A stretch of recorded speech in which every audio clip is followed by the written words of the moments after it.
మీ జీవితం దేవుని పట్ల ఒక సజీవ యాగముగా మారాలి అనుకుంటున్నారా? రోమాపత్రిక 12వ అధ్యాయం 1వ వచనంలో, కాబట్టి సహోదరులారా, పరిశుద్ధమును దేవునికి అనుకూలమైన సజీవ యాగముగా మీ శరీరములను ఆయనకు సమర్పించుకొనుడని దేవుని వాత్సల్యమును బట్టి మిమ్మును బతిమాలుకొనుచున్నాను. ఇటు సేవ మీకు యుక్తమైనది. ఈ వాక్యం మనకు ఒక గొప్ప పిలుపును ఇస్తుంది. దేవుడు మన శరీరాలను, మన జీవన శైలిని పరిశుద్ధంగా ఆయనకు అర్పణగా సమర్పించమని కోరుతున్నాడు. దేవుని కృపను గుర్తించుకుంటూ మన శరీరాలను పాపపు పనులకు కాకుండా పవిత్రంగా ఆయన సేవకు ఉపయోగించాలి.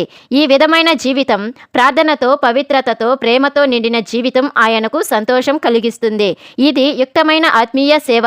మనం మాటలతో కాదు, మన జీవితం ద్వారానే దేవునికి సేవ చేయాలి.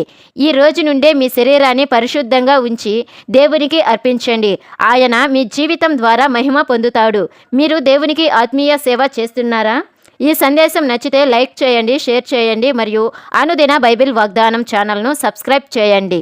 దేవుని మహాకృప మనందరికీ తోడై ఉండునుగాక. ఆమెన్.